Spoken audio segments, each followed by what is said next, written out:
Tin না লোহা না, এটা সম্পূর্ণ স্টিলের।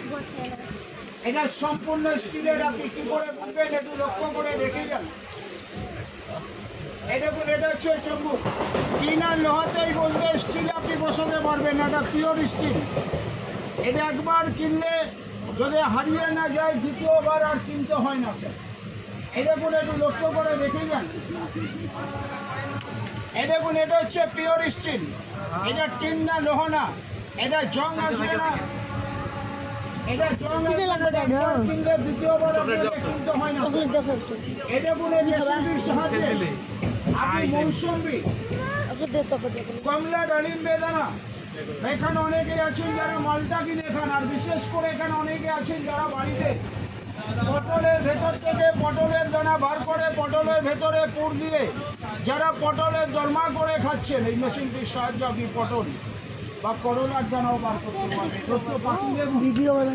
মৌসুমি লেবু ডেমো করে দেখা যায়। মৌসুমি একটা পটল ডেমো করে দেখাচ্ছে, একটু লক্ষ্য করে দেখে যান। এই দেখুন, এই হচ্ছে মৌসুমি লেবু। আর এই হচ্ছে মেশিন, যেখানে খুশি বসাবেন, জুস পাবেন না। তাহলে লেবুটার কোথায় বসালে এই যে বলা সম্পূর্ণ জুসটাকে বার করতে পারে। প্রত্যেকে জানেন প্রত্যেক ফলের একটা মুখ হয়।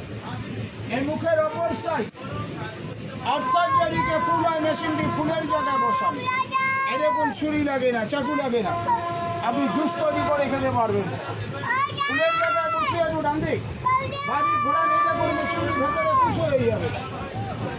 কাটতে কাটতে যখন চাকার কাছে লেবুটা আসবে, ওটা অটোমেটিক আপনি জুস পেয়ে যাবেন।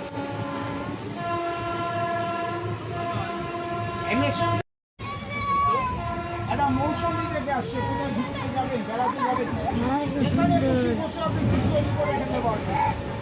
এই দেখুন, এই মেশিন ঘুরবে না, মেশিন ঘুরলে জুস পাবেন না স্যার। এই দেখুন, এই মেশিনের চাকাটাকে দু আঙ্গুল দিয়ে চেপে ধরবেন। মেশিন ঘুরলে সারাদিন এক ফুটা জুস পাবেন, লেবুটা থেকে বার করতে পারবেন না স্যার।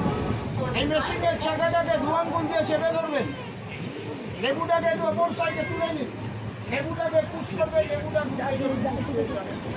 যাচ্ছে, বেড়াতে যাচ্ছে, এখানে খুশি বসে আপনি।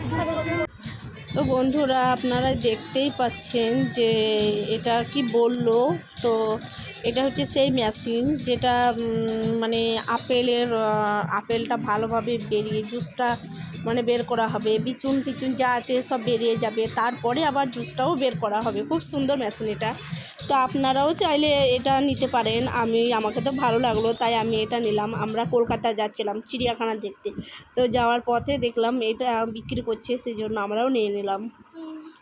তো কি বলবো, মানে অনেক দিন ঘোরার ইচ্ছা ছিল যে চিড়িয়াখানাটা দেখার, তো সেই জন্য আমার ফাইনালি সেই স্বপ্নটা পূরণ হলো। আমার কিন্তু অনেক দিনকারই স্বপ্ন ছিল যে সত্যিকারের বাঘ, সত্যিকারের ভালুক সব কিছুই দেখবো।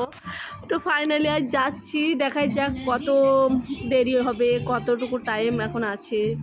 চলো, বাই বাই।